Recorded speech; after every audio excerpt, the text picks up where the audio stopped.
We're going to go ahead and finish up this section here by talking about cells in a little more detail. I mentioned them previously. Essentially, they're a chemical reaction that, inside a container that gives us about 1.5 volts for each cell. Usually they're kind of cylindrical shaped, like this, and often people call them a battery, but an individual one of these is usually a cell. It has 1.5 volts. If you see something with more than 1.5 volts, like say it's a 12 volts battery, like if you look at you look at a car battery, that is actually a battery, not just a cell, because basically inside of it you have a whole bunch of cells all lined up with each other. And in fact, for this 12-volt battery, you need 8 cells inside it to get that 12 volts, and that's what's inside a car battery. But otherwise, the double A's, the triple A's, the C's, the D's, those are all just a single cell, and they're 1.5 volts. Stack them together, right? Put another one here, and you've got, in a line like that, now you've got, 1.5, 1.5, and it's a total of 3 volts. They just add up like that. And so we have 2 types that we have to worry about. The first is called a primary cell. Primary cells, or sometimes called dry cells, because they're, there's no liquids inside of them. These cells are just one-time use. You can't recharge them. That's it. You use it once and it's done. That's it. It's out. So one-time use cells, you can't recharge them. They're over with. And that's a lot of the little individual batteries and cells and 9 volts and stuff you buy. And then the ones that are very common on your phones or these 12-volt batteries in your cars, they're called secondary cells, and these can be recharged. These are rechargeable. So you reuse them over and over again until you get it nice and charged up. To recharge one of these, essentially what you do is you have your device, your charger, whatever it happens to be, and you have a positive and a negative coming off of it. And what you do is now you hook it up to your cell, or even sometimes a battery in reverse, where this is the positive, this is the negative, and so you hook the negative up to the negative and the positive up to the positive. So you kind of hook it up backwards. Normally, if you hook this up in a machine, the positive side wouldn't be hooked to the positive side. That would be hooking it up backwards, but you're essentially hooking it up backwards and you're applying a greater voltage. So if this is 1.5 volts, this has to supply a greater than 1.5 volts to it, and you can actually get the reaction to go the other way and undo the chemical reaction inside there and recharge that battery. Okay. If we wanted to look at just batteries in general, what they do, talking about the voltage they supply, if we draw out a nice little graph here, right, what we've got, let's say that, here's our vertical axis, here's our horizontal axis, and if this is our potential difference, so it's it's our voltage on this side, and then this is the time as you use it. Mostly what it's going to do is going to start up here around 1.5 volts, right? And then it's going to kind of drop off a little bit quick at first, and then it plateaus a little bit, and that's mostly where you're using it before it starts to die and the voltage drops off. And this is how, like on your phone stuff, they can tell how much charge in the battery is. It looks at what voltage is being provided and then tries to predict, where along this graph it is and tell you how much charge is left in it. Now, one of the things you have to look at with this, again, that's a capital V, that's voltage. It kind of looks like a lowercase v there to me for some reason, a sideways V. So voltage there. One of the things you need to note is that if you look at the area under this graph, it's not specifically really telling you something, but what we can do is take the area under this graph, the voltage times the time, and if we divide that by the resistance on that, we're going to get this here. We got voltage times time again, and resistance, if you think back, remember, V equals IR, that tells us that R equals V over I, right? V over I. This is V over I. The V's will cancel, and you're left with I times T, but I is just charge per unit time, so this just becomes charge Q. So if we take essentially the area under this graph and divide it by the resistance that was being applied to that battery, we'll get charge. Okay, so that's one of the things. It's not quite as easy. Usually we just do the area under and that's it. But this time you have to do the area underneath it, whatever this area happens to be, and then multiply it by or divide it by the resistance, and you can get the total charge that's been dissipated through it. Okay. Next thing, this isn't a horribly long video, so we're going to move through pretty quick, is internal resistance. So we're talking about these cells now, and in the last ones we talked all about resistance and stuff. And so now we're going to look at a circuit, and we'll have a battery here like this, and then we'll attach it to another resistor. We'll call that just capital R. And the way we have to think about this, though, is that what we have inside the battery is that electricity has to move through the inside of the battery, through the chemical process and all that kind of stuff. And so what we do to account for that is we talk about what's called internal resistance inside the battery. It's like there's a very small little resistor that's built inside the battery, and so like that's looks like that, and then your battery, your battery is, or your cell looks like this. Here's your battery, here's the plus terminal, here's the negative terminal, and so you don't see this. This is inside the battery, and then out here is what things we'd see. And so we can treat this internal resistance to it as though it's just another little resistor in series with it. I'm going to call it little r. And then this voltage provided by the battery, I talked about this briefly before. We don't just call it a voltage, we call it an EMF, and we do it with that epsilon. And so that epsilon is called it's an EMF. EMF. It stands for the electromotive force. So the electromotive force, and it's an old name, and it's kind of unfortunate because it's not actually a force. This is just the term used for any voltage that's being supplied. This is a supplied voltage, so supplied by battery, supplied by something. This is a supplied voltage or a voltage source coming from batteries, coming from like voltage supply, little sources that you might plug into the wall or something like that. But it's your supplied voltage, okay? And we call that an EMF, and it's different than this here. As I said before, this is the voltage drop across a resistor is the voltage being used up. This thing is actually giving us the voltage, all right? This supplies the voltage, this uses it up. This takes you up the hill, this drops you back down the hill, right? And then you down the hill just a little bit more, up the hill, way down the hill slightly more, up the hill, down the hill, like that. Okay? So now if we look at this, we're going to have current coming out this way. I'll call that current I. It's going to come over here and go through this resistor. We can write up a little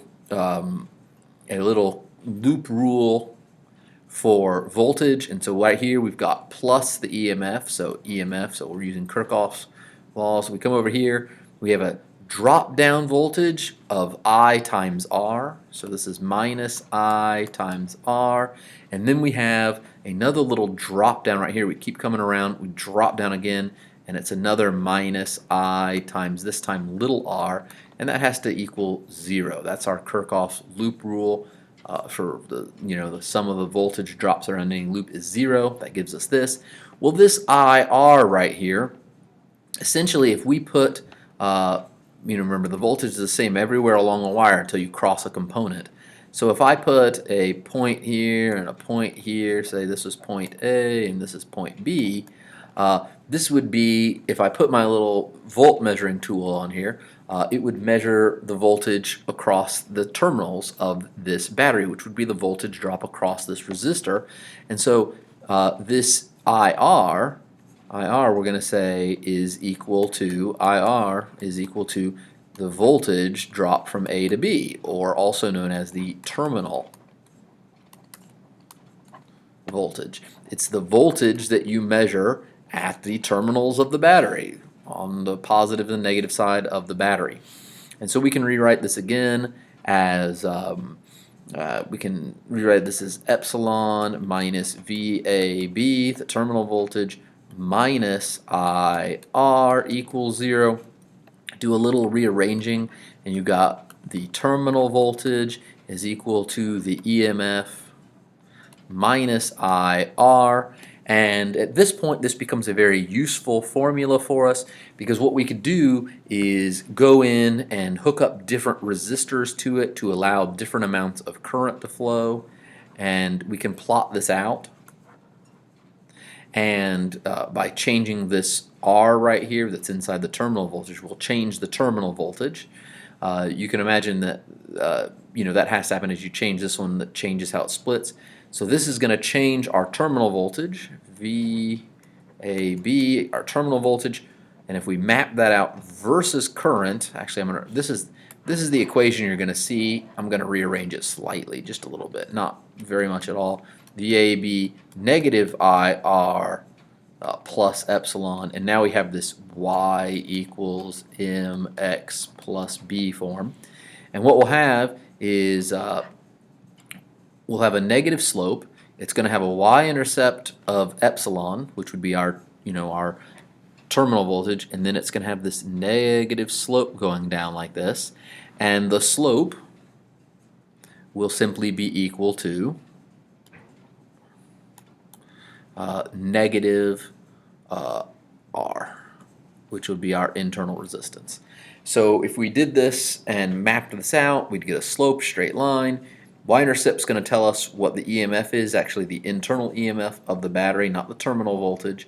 And then we can also figure out how much internal resistance there is inside that battery, because under load, whenever this is actually hooked up to something, this terminal voltage is going to decrease. It's not going to be the EMF, it's going to decrease.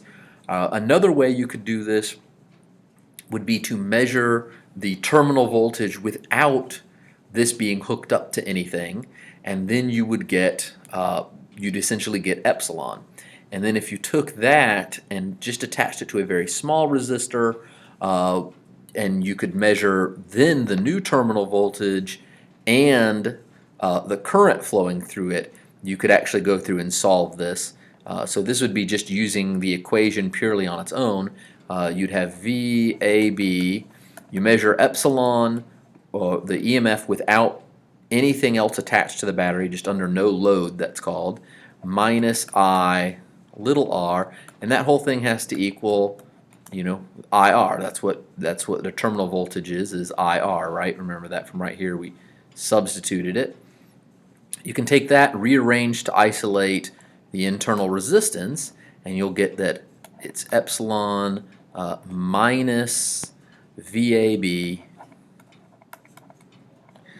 over I, right?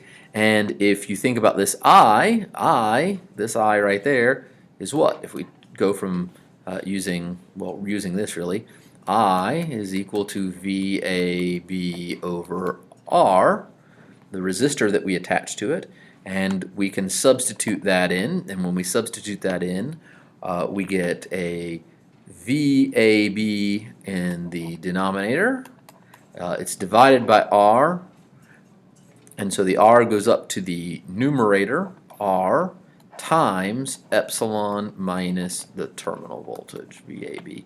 So if you just make these measurements, you can go through and just do this right here. If you know the EMF, you know the terminal voltage, you know what resistor you have attached to it, and you can figure out the internal resistance just by doing that, either measuring the current and doing this, or by substituting out for the current and just doing that. Okay? One last thing to tell you, I want to talk about this. Now that we've talked about measuring voltage and the terminal voltage and stuff like that, I want to kind of go back and tell you about measuring voltage and measuring current. So if you remember what I talked about when we reduced circuits, anything in series carried the same current, right? So all resistors in series had the same current flowing through them, right? And resistors in parallel, right, they had the same voltage drop across each of them. So we have to take advantage of this if we want to measure, right? So these all have all same, probably put some L's on my word all same current, and these have all the same voltage on them. And we took advantage of that when we solved circuits and we stepped back. We'd step back. If we stepped back to parallel, we carried the voltage with us. If we stepped back and broke them up into series, we carried the current with us. But we have to take advantage of this also for measuring voltage. So let's look at measuring voltage first. Well, if you look at this, little voltmeters are designed to not actually use up voltage. They're not like a resistor that uses up any voltage. So technically, they have like an extremely high voltage so that no current wants to go through them, so that they don't use any voltage up, kind of in a way. But if you think about this, let's say I have a resistor here, and there's some current flowing through it. And so measuring voltage, we use it with a multimeter or a voltmeter, and it's going to be represented by that symbol, a circle with a V on it. Well, if I put that in line, in series with my resistor, this isn't going to measure the voltage drop across, because the voltage at A is different than the voltage at B. But this voltmeter doesn't affect the voltage at all. So the voltage at C, so like voltage at B equals the voltage at C, and our multimeter would read 0 because there is no potential drop there. They're at the same height, right? We went downhill here, but then we're just staying at the same height here. What we have to do is look at the voltage between A and B. So the voltage at A does not equal the voltage at B, so this would be the wrong way. We wouldn't want to hook our voltmeter up that way. We would want to hook our voltmeter up in parallel to the resistor or resistors that we were trying to measure, and that would be the correct way to do it, because now there is a different voltage between A and B, because in parallel this guy's going to have the same voltage as this guy, and therefore we can read the voltage across him. Over here, not going to have the same voltage. In fact, really pretty much VB, voltage at B and voltage at E are pretty much the same thing with the voltmeter there. It's not going to read any voltage, it'll just tell you 0. Okay, so you have to read voltage. Voltage must be measured in parallel. Measure voltage in parallel. Okay, in parallel. Now, what about measuring current? You use what's called an ammeter. And that, I think usually they just draw, again, just a circle with an A. And here we have to think back to series has the same current. These guys don't have the same current. So these are all same current, different voltages potentially, unless they're all the same exact resistors. These all have the same voltage but potentially different current. Okay, so we can't measure current this way. We can't measure current the same way we did. If we try to measure current, so let's get back. Let's say we have our right here. We have a certain current coming in, I, right, I1, and then that same I1 is coming out here. Well, if I measure up over this way, right, and my ammeter is designed not to actually let any current flow through it, then it is designed to let current flow through it. But if I go through this way, what's going to happen? It's going to be I, and then it's going to split, right? It's a node. There'll be an I2 and now an I3 through here, right? Before it comes back together and makes up I1. But whatever current goes through the ammeter, we're going to read that current. Well, that is the current that didn't go through the resistor, and then we have no idea to tell how much resistance, how much current actually is going through I3 at that time. And so not only did we make it impossible, we changed what the current was going through the resistor by doing this, but we also, by giving it a different path, but we also made it so that we can't even tell how much it is. So we can't tell how much is going through there, and we changed how much it was. So that's the wrong way. We don't want to measure the current that way. What we want to do is put the ammeter in series. in series, because in series they all have the same current, right? So whatever current goes through here, I1, so let's say we took that first part off, right? Let's get rid of this. We detached that, right? That's gone. Now, whatever current goes through the resistor must also go through the ammeter. So whatever the ammeter is reading is the same as the current that's going through that. That's the correct way to do it. So you measure current in series. So you either have to really understand that, right, and be able to think your way through it like I just did to know which way to actually measure things, or you just have to memorize it, okay? But you have to know how to measure current and how to measure voltage, voltage in parallel, current in series, okay? I think that's pretty much it.